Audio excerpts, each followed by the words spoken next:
마태복음 26장 보겠습니다. 34절부터 보겠습니다. 34절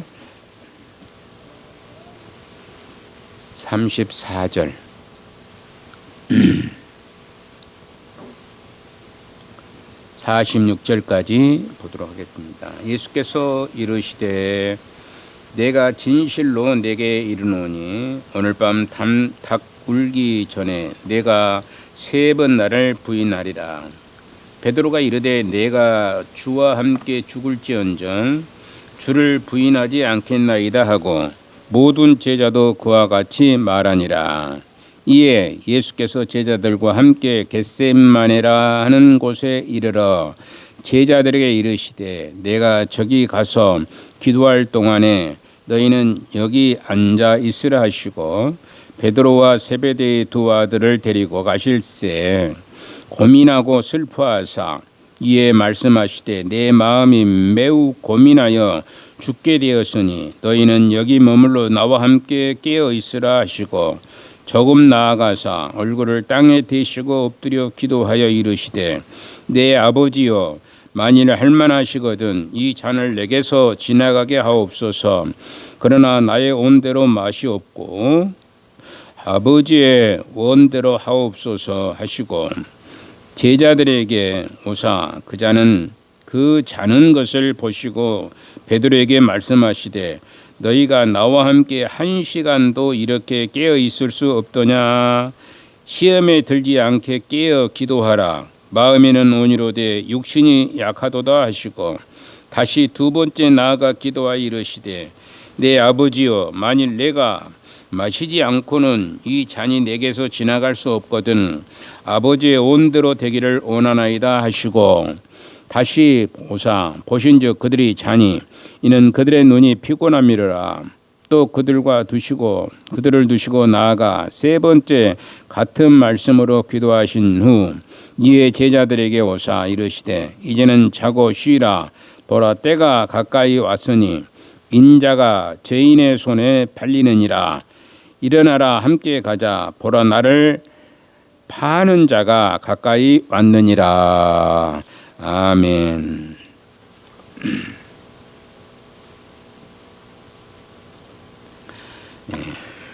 겟세마네로 가는 예수님에 대해서 이제 그 두 번째 시간 이제 가지려고 합니다. 지난 시간에 여러 가지 말씀을 대충은 다 얘기를 했었습니다만은 이어서 또 말씀을 드릴 것은 34절부터 그렇게 말합니다. 34절에 보니까 예수께서 이르시되 내가 진실로 내게 이르노니 오늘 밤 닭 울기 전에 내가 나를 3번 나를 부인하리라 이렇게 얘기를 합니다. 이것은 어쩌면 예수님께서 십자가를 지게 될 때 당신을 따라오지 말라는 그런 표현일 수가 있습니다. 자기를 따라오지 말아라. 따라오지. 너는 나를 부인하게 되기 때문에 나를 따라오지 말아라. 그런 얘기가 되는 것이죠. 베드로가 이렇게 해야만 예수님과 같이 잡혀 죽지 않을 것이다. 잡혀 죽어버리면은 이제껏 해왔던 여러 가지 일들이 허사로 돌아갈 수밖에 없는 그런 상황이기 때문에 잡혀 죽지 않게 하기 위해서 예수님께서 이렇게 말씀을 하시고 있는 것을 보게 됩니다. 사실 겉으로 우리가 이렇게 쭉 살펴보면 예수님께서 일방적으로 붙들려 가는 것 같이 이제 보이지만은 실제로는 모든 것을 다 하시고 계시는 가운데 모든 일이 벌어지고 있는 것이죠. 당신이 이렇게 될 것이라는 것을 다 알고 계시는 것이죠. 그럼에도 불구하고 도망을 가지는 않습니다. 우리가 나를 잡으러 오고 미리서 안다면은 적군이 이렇게 온다면은 대비를 하겠죠. 대비를 하는데 그 대비하는 것 자체가 이제 이기지 못할 것 같으면 도망을 가야 되잖아요. 성을 이제 버리고라도 도망을 가야 되는데 예수님은 분명히 잡히게 될 것이고 또 십자가에 달리게 될 것이고 그런 것을 다 하시고 계시는 분입니다. 그럼에도 불구하고 전혀 도망을 갈 생각이 없습니다. 그래서 다 알고 있는 것이죠. 그래서 하나님 앞에 간절한 마음으로 기도하고 있는 것이죠. 기도로 문제를 해결하시고 계시는 것을 볼 수가 있습니다. 그래서 만약에 베드로가 이날 밤에 예수님을 죽자고 따라온다면 크게 실패할 수밖에 없다는 그런 얘기가 되는 것이죠. 베드로가 나는 절대로 예수님 부인하지 않겠습니다 라고 이제 35절 이하에서 말씀을 하시고 있어요.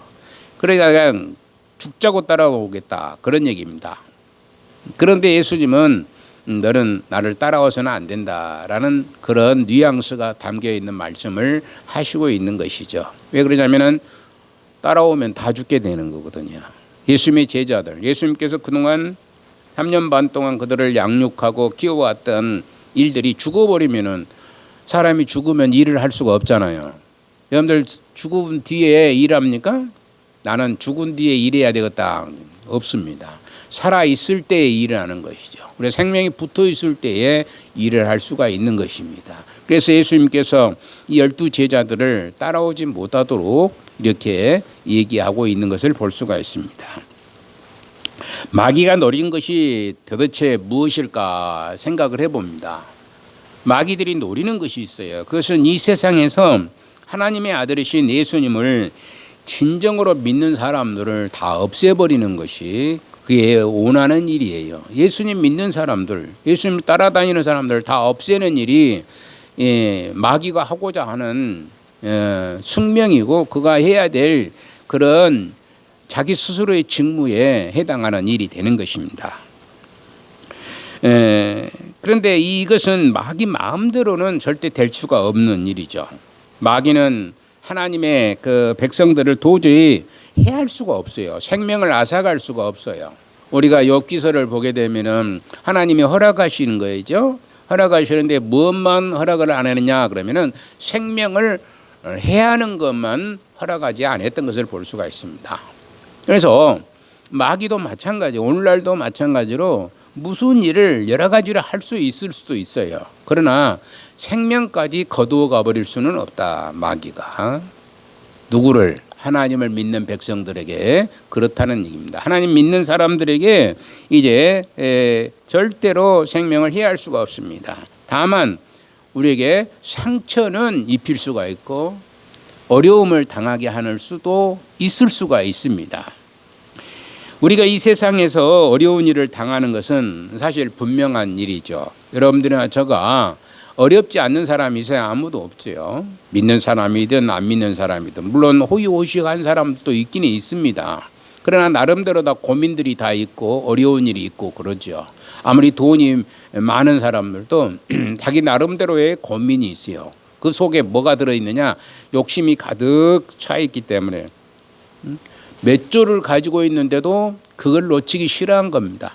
그냥 평생 써도 쓰지 못할 돈을 가지고 있음에도 욕심이 나와가지고 더 모으려고 하는 것이 사람의 욕심이에요.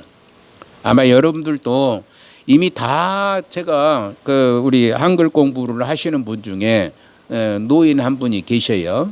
그런데 85세인가 되셨는데 지금도 24시간 일을 하는 거예요, 하루에. 그래서 저 돈 통장에 제가 한번 봤어요. 돈이 없다 그러는 거예요. 돈이 없다 그래서 돈이 안 들어왔다는 거예요. 자기가 그 근로 사업을 하는데 돈이 안 들어왔다 그래요. 그래서 제가 한번 통장 한번 가져오시오. 그랬더니 가져와서 봤어요. 통장이 한 5개 정도 됩니다. 그런데 그 속에 돈이 몇백이 넘습니다. 제가 얻는 계산해도 몇백이 훨씬 넘어요. 그런데 없다고 그러는 거예요. 네. 매달 아들이 40만 원씩 보내주고 또 자기가 또 어디서 또 돈이 나오고 그러는 거예요.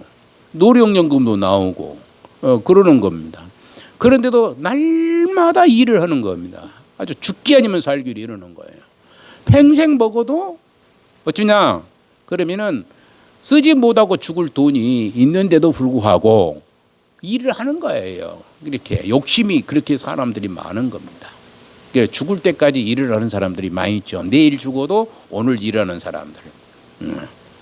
그러지 말아야 되는데 그런 욕심을 부리지 말아야 돼요. 근데 우리가 하나님 앞에 정말로 기도하면은 정말로 진실되게 기도하면은 우리에 있는 모든 어려운 시련과 역경도 다 지나가게 됩니다. 저는 사실 여러분들에게 말씀을 드리는 빚이 굉장히 많았어요. 남에게 돈을 빌린 거야. 오늘날로 말하면은 한 3, 4억 정도 되는 돈입니다. 오늘날로 말하면 한 3억 내지 4억 정도 되는 돈이죠.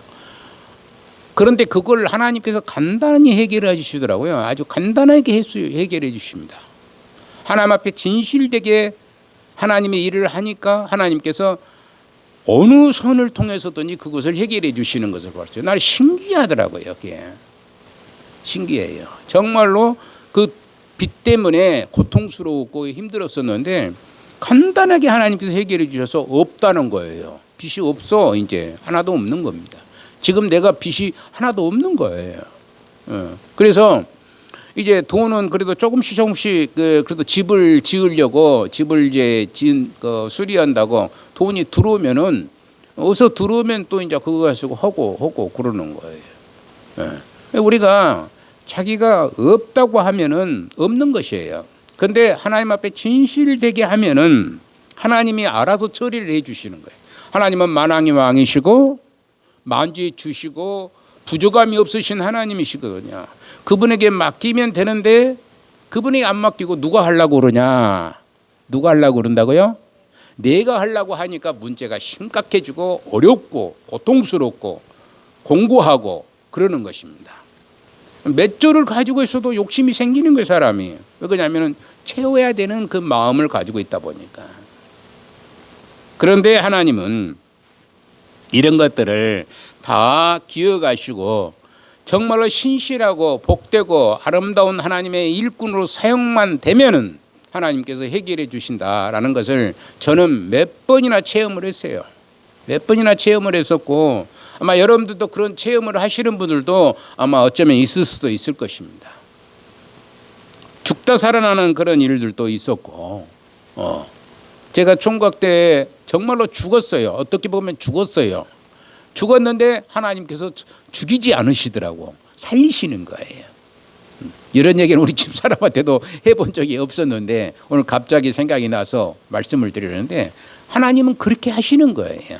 하나님이 그렇게 하셔서 일으켜 세우시고 또 행하게 하시고 하나님의 영광을 위해서 쓰임받게 하시는 것을 보게 됩니다. 아무리 마귀가 노린다 할지라도 자기 자녀들, 자기 백성들을 절대로 이제 생명을 앗아가지 아니한 거예요. 그런 말씀을 드리는 것입니다. 다만 무엇만 줄 수 있다고? 상처는 입힐 수가 있게 되는 것이다라는 얘기입니다. 우리가 세상에서 그래서 어려운 당하는 것은 당연한 문제들이죠. 분명합니다. 사탄은 이 세상에서 진정한 신앙을 가진 교회와 하나님의 백성들을 없애려고 길을 쓰고 날뛰고 있습니다. 하나님의 교회들을 없애려고 엄청 노력을 하는 것이 사단의 임무예요. 자기 나름대로의 책무예요. 하나님의 백성들을 어떻게 하면 하나라도 없애버리려고 생각하는 것이 바로 사단의 권세입니다. 사단의 원하는 것입니다. 물론 사탄은 하나님의 허락이 없이는 아무것도 할 수가 없어요. 함부로 무엇을 할 수가 없습니다. 하나님께서 허락을 하셔야 되는 거예요. 그 허락할 때는 여러 가지 문제들이 있겠죠. 시험도 하기도 하고 과연 더 나은 믿음을 주시기 위해서도 그런 일들을 하실 수 있는 것이고 그런 것을 볼 수가 있습니다. 그러나 얼마든지 우리로 하여금 겁을 먹게 해서 신학이라는 것이 아무것도 아니고 은혜를 받는 것도 별 볼 일 없는 것이고 오직 이 세상의 권력이나 힘과 돈이 최고라고 생각을 가지게 만들어가는 것이 사단이 원하는 것입니다. 사단이 원하는 것은 그런데 우리는 거기에 휩쓸릴 수가 있다는 것이죠. 우리 연약한 믿음 때문에 휩쓸릴 수가 있다는 거예요. 사람은 다 연약합니다. 저도 연약하고 저도 그럴 때가 있잖아요. 저라고 굳건한 반석 위에 서서 어떠한 유혹에도 안 넘어갈 사람으로 천만의 말씀입니다. 저도 어떤 유혹이 있으면 넘어갈 수밖에 없는 연약한 존재인 것은 사실입니다. 그러나 믿음으로 하나님 앞에 간절한 마음으로 기도할 때에 그 유혹에서 떨쳐버릴 수 있는 능력이 하나님의 능력이 내게 들어와서 모든 문제들을 해결할 수 있는 길도 또한 없지 않아 있다는 것을 생각을 해봐야 될 줄로 믿습니다. 우리가 그러나 얼마든지 이제 우리로 하여금 겁을 먹게 해서 이제 아무것도 아니라고 생각하고 돈이 최고라고 생각하는데, 베드로는 어쩌면 예수님께서 잡혀가실 때에 그 많은 능력이나 말씀 그리고 기적이나 은혜 아무것도 아니고 그동안에 엄청나게 많은 말씀을 들었잖아요. 기적도 체험을 했었고 예수님께서 행하는 모든 일들을 다 체험했고 말씀을 들었고 그 능력도 행하였고 그런 것들을 다 생각했는데, 오직 창과 칼로 무장해서 싸우는 것만이 최고라고 생각을 가질 수 있었던 것이죠. 예수님을 잡아가면은 못 잡아가게 하겠다라고 지금 베드로는 단단히 마음을 먹고 있었다는 것이죠. 예수님께서 만약에 한마디만 하면은 그 군인들 전부 쓰러져서 다 넘어져 버릴 수밖에 없는 것이에요. 그런데 이 베드로는 그것을 모르고 있는 거예요. 잊어먹어 버렸던 것이죠. 잊어먹어 버리고 칼을 들고 이제 적을 물리치고자, 예수님을 잡으러 오니까 물리치고자 이제 대들게 되는 것을 볼 수 있습니다. 그래서 칼을 빼들고 이제 대들게 되는 것이죠. 실제로 칼을 휘둘러 가지고 그 말고라는 그 종의 뒤를 잘라버리는 그런 것을 볼 수가 있습니다. 베드로는 그런 마음을 가지고 있어요. 이제껏 3년 동안 이제 그 체험을 하고 그런 은혜를 받았고 그런 기적을 보았음에도 불구하고 이제 자기 힘으로 뭔가를 해보겠다고 하는, 그것은 결국 실패의 길을 갈 수밖에 없다는 얘기가 되는 겁니다. 십자가에 못 박히는 것은 제자들의 시험거리가 아니는 것이죠. 절대 아닌 것입니다. 누가 십자가에 못 박히냐면은 예수님이 십자가에 못 박히지 제자들이 십자가에 못 박히는 것이 아니에요. 도망가면 되는 거예요. 제자들은 도망가면 되는 것입니다. 이것은 예수님께서 혼자 감당하셔야 하는 것입니다. 제자들이 해야 할 몫은 서로 약한 믿음을 붙들어 주면서 이 시험의 때를 무사히 견디는 것이에요. 이 어려운 때에 서로 위로하고 서로 기도해 주고 그러므로 인해서 이 문제를 이제 해결해 나가야 되는 것이에요. 이 시험을 이기는 일이 이제 그들의 해야 될 본분이라는 것입니다. 어려움을 당할 때에 견디는 것이에요. 견디지 못하면 안 되는 것이잖아요. 견디지 못하면 또 결국에는 믿음을 버릴 수밖에 없는 어리석은 자로 낙인이 찍혀져 버릴 수밖에 없다. 35절에 보니까 베드로가 이르되 내가 주와 함께 죽을지언정 주를 부인하지 않겠나이다 하고 모든 제자도 그와 같이 이제 말하니라. 베드로가 대표로 얘기하니까 모든 제자 나도 그렇습니다. 나도 그렇습니다. 10제자 이제 가룟 유다는 나가버렸으니까 11제자겠죠. 전부 이렇게 얘기하고 있는 것입니다. 베드로는 주님께서 죽으시면 우리도 따라 죽을 준비가 되어 있다는 것이에요. 예수님 당신 우리 스승 대신 선생님께서 또 주님께서 돌아가시게 죽게 되면은 우리도 따라서 죽겠습니다. 그런 일 많이 하잖아요. 사람들이 자기 그 장군이 죽게 되면 우리도 같이 죽겠습니다 하고 따라가잖아요. 그런 사람들이 있듯이 바로 예수님의 제자들 11제자들도 바로 이와 같은 마음을 가지고 있었다는 얘기가 되는 것입니다. 오늘날 사람들의 자살 빈도수가 참으로 높게 나타나는 것을 볼 수가 있습니다. 그것도 전 세계에서 제일 많은 나라가 되고 있는 것이 바로 우리나라. 자살 빈도수가 최고로 높은 나라가 우리나라라는 거예요. 갑자기 우리나라가 성장을 해버렸거든요. 여러분들, 미국이라는 나라는 뭐 근 200년 동안 이렇게 계속 성장해 오는 데인데 우리나라는 아주 그냥 한 세대 만에 부자가 되어버렸어요. 여러분들 그러죠? 여러분들 가난한 때가 있었죠? 엄청나게 정말로 뭐가 찢어지도록 가난할 때가 있었습니다. 우리가 국민소득이 60달러였다고 그래요. 60년도에 60달러면 얼마입니까? 국민소득이 60달러면은 아주 찢어지게 가난한 나라입니다. 가난한 것이 바로 우리나라였어요. 그런데 이제는 3만 달러가 넘습니다. 이거 뭐 대단한 발전이에요. 갑자기 이렇게 되어버린 거예요.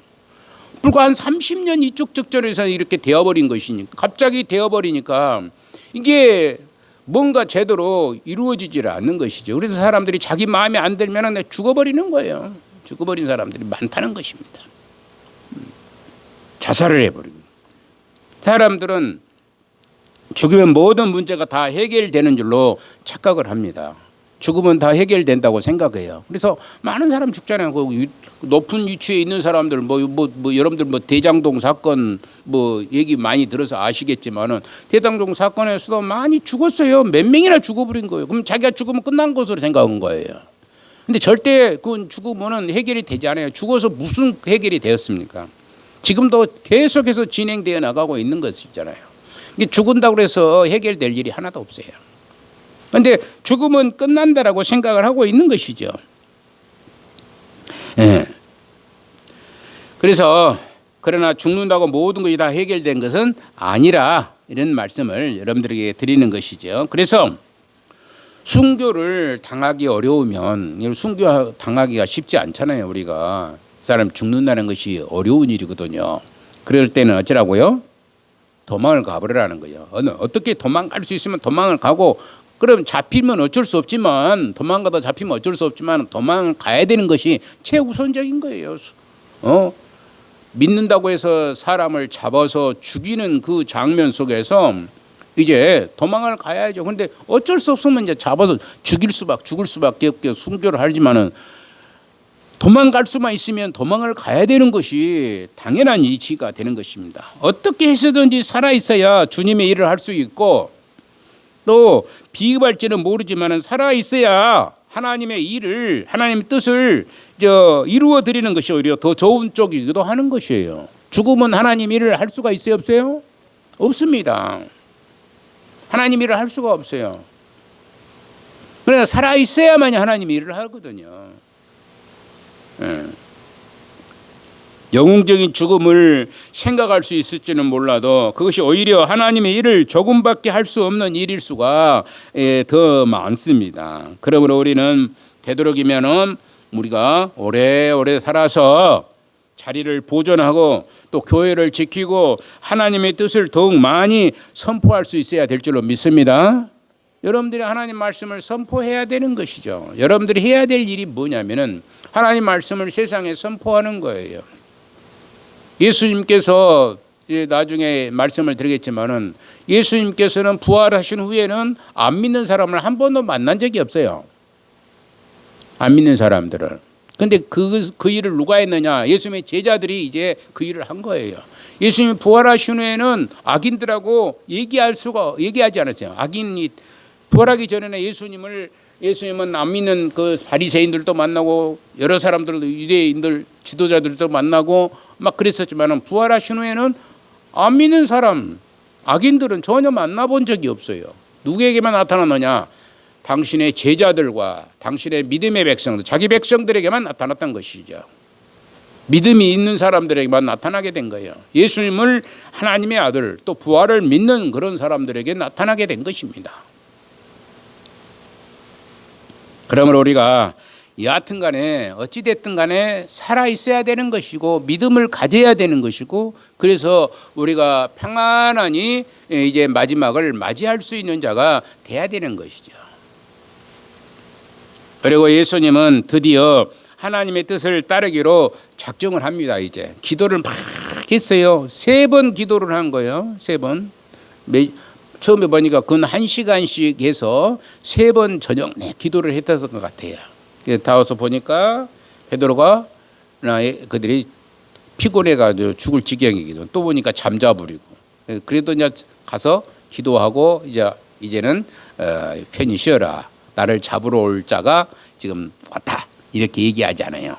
그러죠? 그게 순서가 이렇게 돼 있는 것입니다.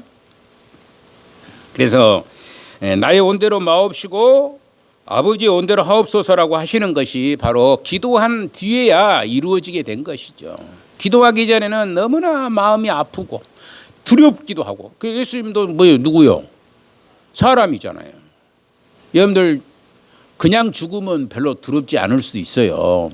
그냥 죽으면 나이가 많아서 100살, 120살 먹어가지고 그냥 눈 감듯이 죽으면 두렵질 않아. 그런데 어쩌냐면은 십자가에 못 박혀 죽는다고 생각해 보세요. 여러분들 썽썽한 사람이 지금도 여러분들 생각해 보세요. 여러분들이 만약에 십자가에 못 박혀 죽는다고 생각하면 두렵지 않겠어요? 연세가 뭐 90, 80이 됐어도 어째요? 두렵지 않겠어요? 다 두렵거든요. 얼마나 고통스럽겠습니까? 그냥 자연사 하는 것이야 두렵지 않을 수 있겠지만은 그래도 두렵습니다. 죽음이라는 게. 죽음이라는 그래도 두렵지만은 젊은 나이에 33살밖에 안 된 젊은 나이에 십자가에 죽는다는 것 이건 엄청나게 두려움이 짓누르고 있는 그런 상황이 아니겠습니까? 그런데 이제 내 뜻대로 말고 아버지의 온대로 하옵소서라고 기도를 마치는 것을 볼 수가 있습니다. 예수님은 유대 지도자들에게 붙들리기 전에 겟세마네에서 간절하게 이렇게 기도하신 것을 볼 수가 있습니다. 그렇다면 왜 예수님은 겟세마네에서 그렇게 간절하게 기도를 했을까? 왜 기도를 했을까? 예수님은 하나님의 아들이시고 이미 십자가에 죽음까지 각오를 하셨어요. 이미 십자가에 죽으심을 각오를 다 하셨는데 왜 굳이 피땀을 흘려가면서 기도하지 않냐면 안 되었을까? 정말로 기도하지 않아도 이거 안 해도 당연히 그렇게 십자가에 죽게 되는데 기도하지 않으면 안 됐을까? 예수님은 당신이 인간임을 아신 것이죠. 사람의 옷을 입으셨기 때문에 고통이라는 것을 느낄 수밖에 없는 것입니다. 만약에 사람이 아니면 고통이라는 게 느끼겠어요? 하나님이 무슨 고통을 가지고 계시겠습니까? 하나님은 고통이 없으신 분이시잖아요. 그런데 하나님이시면서 사람의 옷을 입었으니까 엄청나게 고통을 알고 계셨던 거예요. 그래서 인간의 옷을 입으신 당신의 힘으로는 도저히 모든 시험을 이길 수가 없고 하나님께서 힘을 주셔야만 할 수 있다는 것을 아신 것이기 때문에 기도할 수밖에 없다는 것이죠. 기도할 수밖에 없어요. 36절을 한번 볼까요? 이에 예수께서 제자들과 함께 겟세마네라 하는 곳에 이르러 제자들에게 이르시되 내가 저기 가서 기도할 동안에 너희는 여기 앉아 있으라 하시고 이렇게 얘기합니다. 이런 일에 예수님께서 기도하시는 동안은 제자들도 기도해 주기를 간절히 바라는 마음이 예수님에게 있었다는 얘기입니다. 너희들 그냥 앉아서만 있어라 안 가해라. 자, 내가 가는 동안에 너희들도 같이 좀 기도 좀 해주라. 그런 얘기가 있다는 얘기예요. 제자들의 기도와 이제 예수님의 기도의 차이는 엄청난 일이죠. 엄청난 간극이 있겠어요. 예수님이 기도한 것과 제자들이 기도한 것과 차이가 엄청나게 있는 일이었지만은 그래도 예수님은 그들과 합심해서 기도하기를 원했던 것이죠. 예수님께서는 예수님과 제자들의 기도의 차이가 엄청나요. 능력도 엄청납니다. 그러나 예수님은 그들이 같이 기도해 주기를 원했던 분이 예수님이신 것입니다. 그래서 주님은 두세 사람이 합심하여 기도하면 하나님께서 그 기도를 들어주실 것이라고 말씀을 하시고 있는 거예요. 두세 사람이 합심해서 기도를 해야 돼요. 혼자 기도한 것보다도 같이 기도하는 것이 얼마나 유익한 것인지를 말씀해 주시고 있는 것입니다. 우리 37절로 39절 꽤 길지만 한번 읽어봅시다. 베드로와 세베대의 두 아들을 데리고 가실새 고민하고 슬퍼하자 이에 말씀하시되 내 마음이 매우 고민하여 죽게 되었으니 너희는 여기 머물러 나와 함께 깨어 있으라 하시고 조금 나아가사 얼굴을 땅에 대시고 엎드려 기도하여 이르시되 내 아버지여 만일 할만하시거든 이 잔을 내게서 지나가게 하옵소서.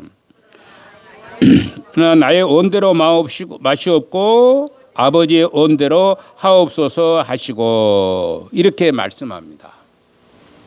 나의 온대로 하지 않고 아버지의 온대로 하시라고 얘기를 하는 거예요. 12제자들을 11제자들을 다 데리고 간 것이 아니라 베드로와 야고보와 요한만 데리고 이제 올라간 것이죠. 가장 그 수종을 잘 드셨던 사람들이 아마 이제 베드로와 요한과 야고보가 아닌가 이렇게 생각을 해봅니다. 또 이제 그 안드레라는 또 베드로의 동생이 있어요. 그런데 안드레도 가끔 이렇게 끼어지는데 대부분 이렇게 베드로, 요한, 야고보가 이렇게 가는 거예요. 그 예수님 가까이서 수종을 들었던 사람들이 아닌가 이렇게 볼 수가 있습니다.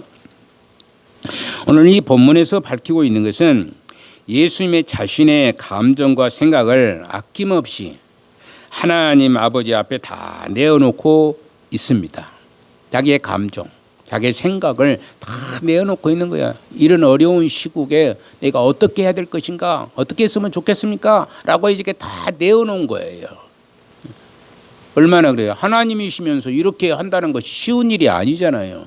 우리가 그러죠. 좀 지위가 높으신 분들은 자기 속마음을 다 내어놓는다는 것이 쉬워요, 안 쉬워요? 굉장히 어렵습니다. 아주 어려운 거예요. 예. 자기 속마음을 우리들이야 막 속마음 다 털어내버리고 막 그러죠. 그런 사람 많아요. 저도 속마음을 다 털어내버려요. 그냥 막 얘기해버리고. 그런데 어떤 사람은 속에다 꼭 담고 있고 절대 얘기를 하지 않아요. 교회 얘기도 이렇게 하다 보면은 이렇게 얘기를 하면 좀 상대가 돼. 목사님들 중에서도요. 같이 얘기하면 상대가 돼야 되는데 전혀 얘기 않고 입을 꾹 다물고만 있는 사람이 있습니다. 그건 만나도 그래 그런 사람이야 그러고 말아버려. 저는 얘기하기를 좋아하거든요. 그러다 보니까 뭔 일이 있으면은 우리 집사람하고도 어디 가서 뭔 일이 딱 있으면은 우리 집사람한테 가다 보고한다는 의식은 아니지만 얘기하기를 좋아하니까 다 얘기를 해요. 우리 집사람도 어디 가서 무슨 일이 있었으면 그것을 하나하나 나한테 다 얘기하고. 그래서 날마다 얘기를 하는 거예요. 근데 어떤 사람들은 입을 꾹 다물고 있어. 감추고 있는 사람들이 있습니다. 근데 그런 사람들이 대부분 어떤 사람이냐 그러면은 지위가 높은 사람들은 대부분 자기 속마음을 내어놓기가 쉽지 않다는 것이죠. 그런데 하나님 그분께서 자기 속마음을 내어놓고 있는 것이에요. 지금 누구에게 내어놓느냐? 하나님 앞에 털어놓고 있는 것입니다. 지금 이런 상황인데 내가 힘들고 내가 고통스럽고 도저히 마음이 내가 힘들어서 괴롭습니다 라는 얘기입니다. 지금 그런 거예요. 여러분들도 사람들 앞에서는 그런 얘기를 하지 못할지라도 하나님 앞에서는 여러분들의 마음을 다 쏟아내시기를 바라요. 알으셨어요? 진짜 그래야 됩니다. 내 마음 사람들한테는 말을 못할 얘기가 있잖아요. 그렇지만 하나님 앞에는 다 쏟아내. 하나님은 이미 다 알고 계셔요. 알고 계심에도 불구하고 우리가 쏟아내기를 원하시는 분이 또 하나님이셔요. 그렇기 때문에 싹 쏟아내 놓아야 된다는 것입니다. 그리고 십자가를 피할 수만 있다면 피하고 싶다는 것을 얘기하는 거예요. 십자가를 정해졌거든요. 당연히 정해졌는데 내가 피할 수만 있으면 이것을 피하고 싶다는 얘기예요. 하나님의 아들이신 예수님의 입에서 이런 기도가 나왔다는 것은 예수님께서 십자가가 얼마나 무거운 짐이었는지를 말해주고 있는 거예요. 십자가가 너무나 무거운 짐이라는 것입니다. 어쩌면 예수님의 두 어깨에 33년 동안 이 십자가의 무게가 짓누르고 있었을지도 모를 일입니다. 33년 동안 다 알고 있었는데 그게 나는 언제 내가 어떻게 해서 내가 십자가에 매달릴 것인 것을 다 알고 있었거든요. 그런데 그게 큰 짐이 될 수가 있었다는 것이죠. 그럼에도 불구하고 이제 걸어가는 거예요. 당신의 길을 걸어가는 것이고 그리고 이제 다 알고 있어 하나님 앞에 내어놓고 하나님 앞에 기도하기를 마지막에는 무슨 말씀을 하느냐. 내 온대로 마옵시고 아버지의 온대로 하옵소서. 여러분들도 그렇게 하시기를 원합니다. 기도할 때에 기도를 막 해요. 기도를 막 하십시오. 열심히 기도하시다가 욕심껏 기도하십시오. 여러분들이 가지고 있는 모든 것들을 하나님 앞에 털어놓고 내 이런 욕심을 가지고 이런 일을 하고 싶습니다라고 욕심을 다 내놓을 수 있어요. 그러나 어떻게 해야 된다고? 나의 온대로 마옵시고 아버지의 온대로 하옵소서라고 기도할 수 있는 그런 믿음의 사람들이 돼야 될 줄로 믿습니다. 이따 찬송가 하나 부르시고 다음을 또 이어가도록 하겠습니다.